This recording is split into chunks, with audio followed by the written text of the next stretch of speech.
pleasure. Watch me. I was gonna use your... And in keeping with that theme, we'd like to move our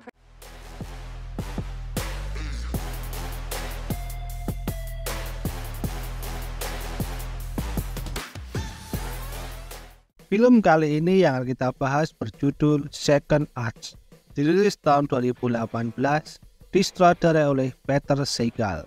Pemainnya ada Jennifer Lopez sebagai Maya, Vanessa Hudgens sebagai Zu, Leah Remini sebagai Joan, Milo Ventimiglia sebagai Trey, Anna Ashford sebagai Hildy, Carlene Yi sebagai Ariana.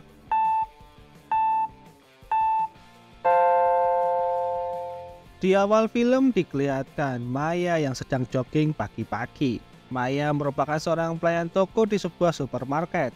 Hari itu merupakan hari ulang tahunnya. Kekasihnya memberikan surprise, namun Maya tidak suka dengan hari ulang tahun. Entah apa alasannya. Hari itu juga merupakan kesempatan Maya untuk menunjukkan idenya tentang inovasi di tempat dirinya bekerja.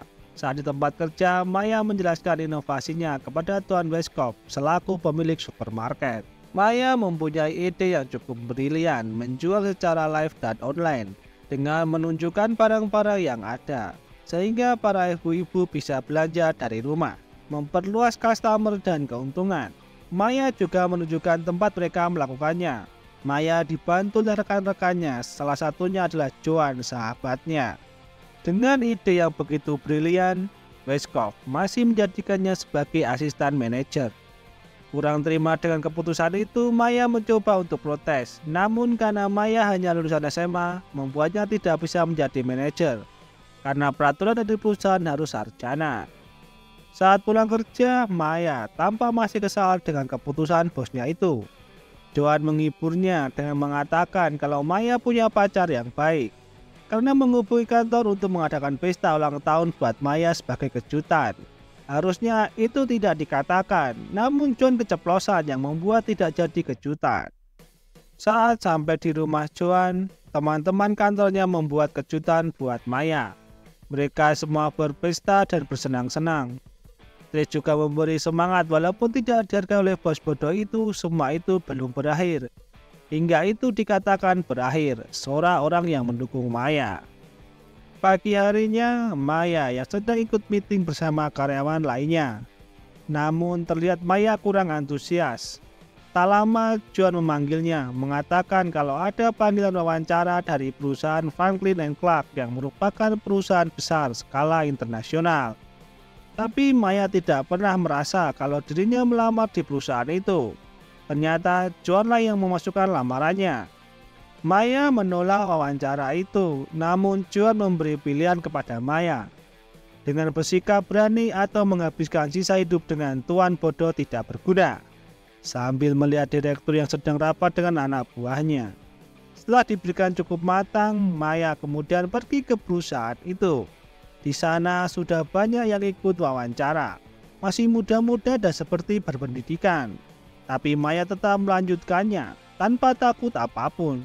Saat bertanya dengan resepsionis, Maya disuruh ke lantai 59 untuk wawancara. Maya kemudian naik ke lantai 59 dan bertemu langsung dengan pemilik perusahaan yang bernama Anderson Clark. Anderson begitu tertarik dengan pengalamannya sebagai bagian pemasaran. Tak lama datang Zoe, salah satu wakil presiden di perusahaan itu dan merupakan anak dari Anderson. Anderson kemudian meminta Maya menjelaskan tentang produk perusahaannya. Maya menjelaskan produknya yang tidak begitu laku. Mendengar ulasan Maya itu, Zoe menjadi tersinggung. Anderson membaca CV milik Maya. Tertulis kalau ia lulusan Harvard dengan nilai terbaik. Maya terkejut dengan isi CV-nya itu, yang jauh dari kenyataan. Anderson juga melihat halaman Facebook miliknya. Ada foto Maya di Gunung Kilimanjaro yang membuat Anderson terkagum. Makin bingung si Maya dengan apa yang terjadi. Saat Anderson bertanya kepada Zoe tentang Maya, Zoe tidak menerimanya. Merasa tidak diterima, Maya pun pergi dari kantor itu. Saat di luar, Maya kaget saat melihat ada foto dirinya dengan Obama di sosial medianya. Maya kemudian pergi ke rumah Joan. Maya bertanya soal Facebooknya. Joan tidak tahu apa yang terjadi karena Maya sendiri tidak punya Facebook. Joan kemudian teringat dengan anaknya yang bernama Dilly. Ternyata benar yang membuat halaman Facebook adalah Dilly. Selain Facebook, Dilly juga membuatkan Maya website pribadi dan merubah semua kenyataan. Memberikan data yang perfect buat Maya. Merubah semua data sekolah dan riwayat pekerjaan. Hari berikutnya, Maya yang sedang diskusi dengan manajer tiba-tiba dihubungi oleh perusahaan Franklin dan Clark menyatakan kalau Maya diterima. Joan tidak percaya kalau kebohongan yang dibuat oleh Dilly bisa membuat Maya diterima di perusahaan itu. Maya kemudian menemui manajer dan menyatakan mengundurkan diri. Manajer itu juga sempat mengejek Maya kalau Maya akan susah mendapatkan pekerjaan. Namun dengan tekad yang kuat, Maya akan membuktikannya. Saat Maya berjalan keluar, karyawan yang lain memberi tepuk tangan kepada Maya, seperti Maya seorang pahlawan. Terlena dengan itu membuat Maya tersandung tali pembatas dan jatuh. Maya dengan cepat bangun, untungnya tidak ada yang melihat. Maya kemudian mendatangi Trey yang sedang melatih baseball untuk anak-anak. Maya kemudian mengajak Trey untuk bertemu di restoran karena ada yang ingin dibicarakan. Malam harinya mereka bertemu di restoran. Setelah mendengar cerita Maya, Trey kurang suka cara Maya diterima di perusahaan itu. Trey juga membahas soal pernikahan, namun Maya belum ingin menikah. Karena hal itu, Trey memutuskan untuk putus, mungkin karena Trey ingin serius tapi Maya belum sependapat. Maya menjadi sedih dengan keputusan itu. Karena hal itu, Maya kemudian pergi ke rumah Joan. Pagi harinya, Maya bersiap-siap untuk pergi kerja ke kantor barunya. Sebelum pergi, teman-teman Maya mengajak menari dan bernyanyi bersama untuk merayakannya. Di kantor, Maya bertemu dengan asisten percobaan yang bernama Ariana. Maya juga bertemu dengan Hildy Ostrander, seorang eksekutif pengembang. Maya kemudian diajak oleh Hildy bertemu dengan para eksekutif yang lain. Di sana, Maya bertemu dengan Rod Epson, salah satu eksekutif. Rod merupakan lulusan Harvard. Ia menanyakan salah satu dosen yang dulu mengajarnya. Karena Maya tidak tahu, ia hanya asal jawab saja, yang penting meyakinkan. Tak berselang lama, Zoe datang dan semua staf pun duduk. Zoe kemudian menyampaikan untuk mengganti skincare yang ada yang tidak 100% alami dengan yang 100% alami. Setelah mendapat kritikan dari Maya saat wawancara kemarin, Zoe ingin produk itu diganti sebelum akhir kuartal, namun menurut Ron itu tidak mungkin.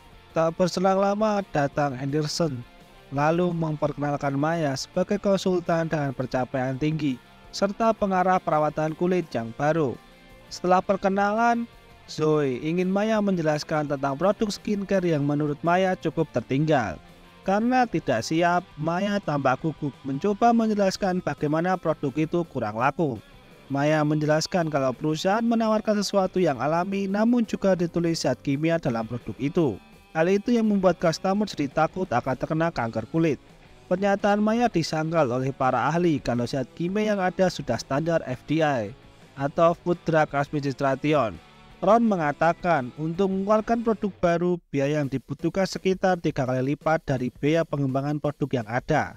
Zoe yang kurang suka dengan Maya ingin bersaing. Zoe dan Ron tetap mengembangkan produk yang ada.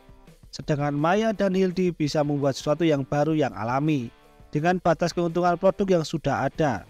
Mendengar itu, Anderson mensetujuinya dan memberi waktu 3 bulan. Hildy mengatakan langkah pertama adalah mendapatkan Felix, seorang penemuh vitalis dan merupakan kepala bidang kimia terbaik di perusahaan. Namun Felix tidak menerima tawaran itu. Begitu juga 3 ilmuwan yang lainnya tidak ingin bergabung dengan kelompok Maya. Ariana membawa Maya bertemu ilmuwan terakhir dalam daftar Hildy yang tidak terlihat meyakinkan. Ilmuwan itu bernama Chess. Ia dipindahkan ke bagian pengembang makanan kucing. Ia juga tidak begitu suka dengan Felix, karena itu Chess menerima tawaran Maya.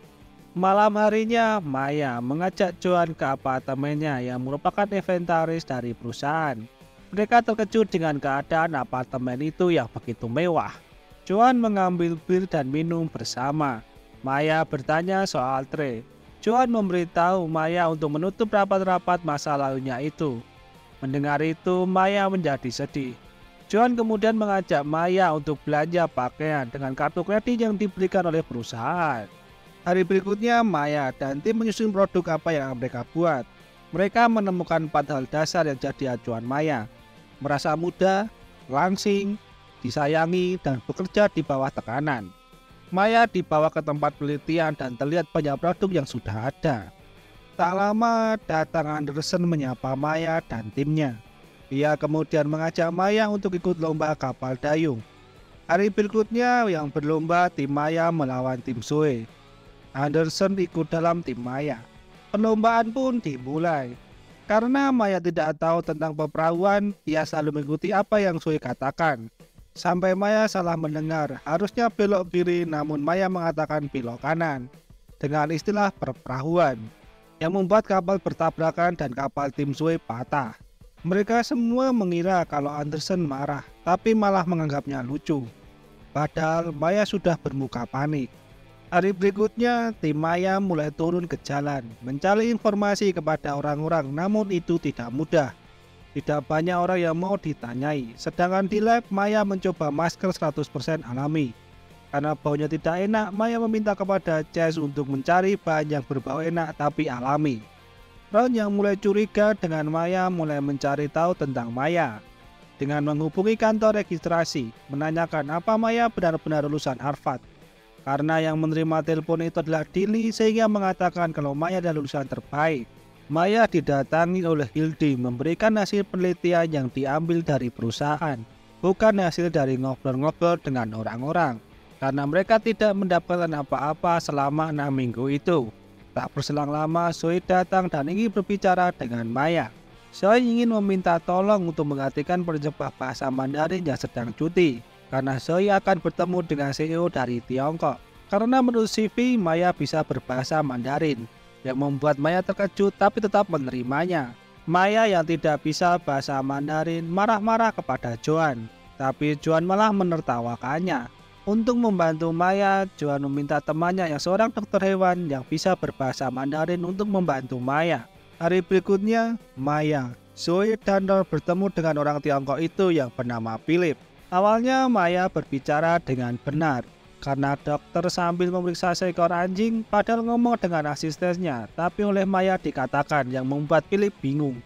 Untung saja tidak tersinggung namun malah senang dan mau bekerja sama.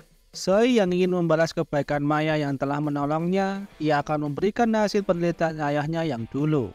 Zoe mengundang Maya ke apartemennya. Sebelum itu Zoe dipanggil ayahnya untuk membicarakan sesuatu. Walaupun tidak terdengar, sepertinya Anderson memberitahu Zoe kalau Maya adalah ibu kandungnya.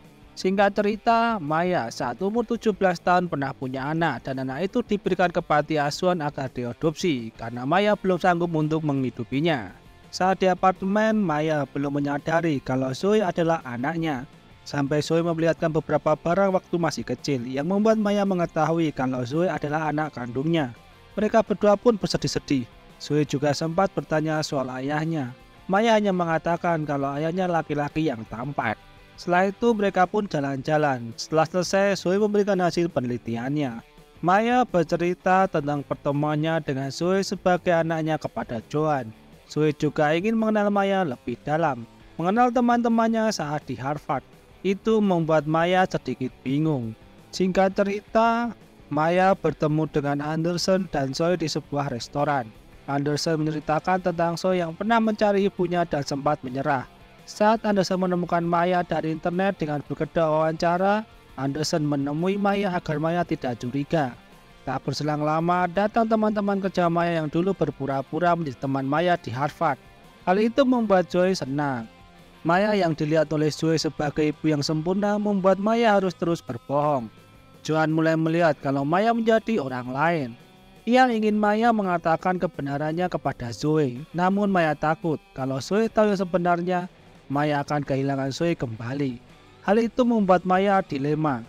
Di sisi lain, Maya tidak suka dengan kebohongan itu. Hari berikutnya, Maya dan Zoe jalan-jalan bersama. Maya membawa Zoe ke tempat di mana Maya terakhir kali bersamanya sebelum menyerahkan ke panti asuhan. Zoe terlihat sedih dan mengatakan untuk sama-sama memperbaikinya. Mulai dengan membeli pohon Natal dan menghias bersama. Setelah itu makan bersama. Maya dan Zoe semakin terlihat dekat. Di kantor, Hildy memberi laporan tentang bahan yang bisa meningkatkan penjualan bila ada kandungan buah tersebut di produknya. Buah itu adalah jeruk keproh. Namun bahan itu cukup mahal, membutuhkan biaya 13% lebih mahal dibandingkan produk Zoe dan Ron. Bila ingin menggunakan bahan itu dan untung, Maya harus meminta tambahan waktu, yang berarti Maya tidak bisa memenuhi waktu sesuai ketentuan. Maya yang pusing dengan hal itu pergi ke tempat kerjanya yang lama, bertemu dengan teman-temannya. Maya menceritakan tentang kesulitannya itu. Dari percakapan itu, Maya memiliki ide untuk menggabungkan 3 krim jadi satu. Maya kemudian menghubungi Chase untuk membuat satu produk untuk 3 hal sekaligus. Bisa meremajakan, menghalangi sinar matahari, dan melembabkan seluruh tubuh. Malam harinya, Maya bersama dengan Chase datang ke pesta Natal perusahaan. Walaupun Chase tidak diundang, tapi Maya mengajaknya. Chase begitu kikuk di acara itu. Tak lama datang Joy mengambil Maya, setelah itu datang Anderson. Joy pergi mengambil minum, Maya berdansa bersama Anderson. Sedangkan Chase menemui Ariana yang terlihat gugup karena habis naik lift. Yang diketahui Ariana begitu takut ketinggian. Saat berdansa, Anderson menceritakan kalau Joy meninggalkan kuliah untuk bergabung di perusahaan. Untuk sekarang, Anderson ingin Zoe kembali ke kuliah seni. Maya agak terkejut mendengar Zoe masuk ke sekolah seni. Dan semua lukisan di apartemen Zoe adalah karya seninya. Setelah selesai berdansa, Ron mempertemukan Maya dengan Westcott, bosnya yang dulu. Sebelum semua menjadi lebih parah, Maya mengajak Ron berdansa, sambil saling ngobrol. Ron mengatakan kalau saat semua orang tahu kalau Maya tidak akan menyelesaikan produknya, hal itu membuat Maya akan dipecat. Ron menyebut Maya dengan bencana. Karena kata itu, Maya jadi teringat sesuatu, dan kemudian bergegas mengajak Chase pergi dari pesta. Di perjalanan, Maya menceritakan ada satu pohon yang bisa tumbuh di bekas ledakan bom atom. Nama tanaman itu Ginkgo perak, dan kakek Maya yang seorang prajurit pernah mengambil potongan pohon itu, dan pohon itu terletak di rumah neneknya. Chase menyimpulkan kalau bisa tahan dengan radiasi, bisa tahan juga dengan matahari. Maya kemudian menyelinap ke rumah neneknya dan mengambil pohon itu. Pagi harinya, Hildy keluar dari tim Maya dan bergabung dengan Ron. Hal itu membuat Ariana terlihat senang, entah apa yang terjadi. Setelah itu, para ilmuwan meneliti pohon yang dibawa oleh Maya. Mereka membuat dengan berbagai metode namun belum menemukan yang pas. Di sela-sela kesibukan, Maya dan Zoe saling perhatikan dengan memberikan minuman. Zoe dan Maya juga olahraga bersama. Setelah melalui beberapa penelitian dan menghabiskan daun di pohon itu, tim Maya akhirnya menyelesaikan produknya. Chase dan Ariana mendatangi Maya mengabari hasil itu yang membuat mereka semua senang. Hari presentasi pun tiba. Zoe dan tim mempresentasikan produknya yang berupa skincare dan makeup. 6% lebih organik dari produk sebelumnya dan bisa meningkatkan pendapatan tahunan sebesar 23 juta. Sedangkan Maya presentasi di taman. Ia menjelaskan produknya yang bisa berfungsi untuk semuanya, yang bisa meningkatkan pendapatan tahunan sebesar 63 juta. Malam harinya, Maya datang ke partai Natal yang diadakan oleh Joan. Di pesta itu, Maya bertemu dengan Trey. Maya coba mengatakan apa yang belum pernah dikatakan kepada Trey soal anaknya. Namun Trey sudah tahu. Trey juga mengatakan kalau hubungan yang dibangun di atas kebohongan tidak bisa bertahan. Menurut Trey, Maya merupakan orang baik, namun Maya sendirilah yang meragukannya. Tak berselang lama, Maya dihubungi Anderson untuk pergi ke kantor. Anderson mengatakan kalau direksi memutuskan untuk mendukung produk milik Maya. Congratulations. Ia juga meminta Maya untuk menjadi pegawai tetap dan menyiapkan pidato di depan distributor yang akan disiarkan secara live. Mendengar itu, Maya pun begitu senang. Maya dan Zoe pergi bersama. Maya ingin Zoe kembali kuliah walaupun akan berpisah lagi. Maya juga menceritakan soal Trey dan alasan kenapa berpisah.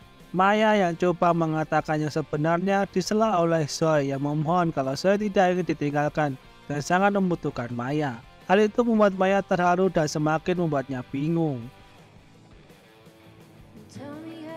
Hari berikutnya, Ron dihubungi oleh Tuan Taylor yang pernah Ron hubungi untuk menanyakan tentang Maya. Taylor mengatakan kalau di perusahaannya tidak pernah ada pegawai yang bernama Maya. Ron terkejut mendengar hal itu. Saat berpidato, Maya mengatakan yang sebenarnya tentang dirinya. Mendengar itu, saya kecewa. Maya keluar dari perusahaan dan produknya ditangani oleh Chase dan Ariana. Maya juga pergi dari apartemen. Saya yang masih kecewa menemui Maya. Maya yang coba menjelaskan tidak dipercaya oleh Zoe. Zoe pun pergi meninggalkan Maya. Zoe juga kembali meneruskan kuliah seni di London. Maya juga masih mengirim surat kepada Zoe.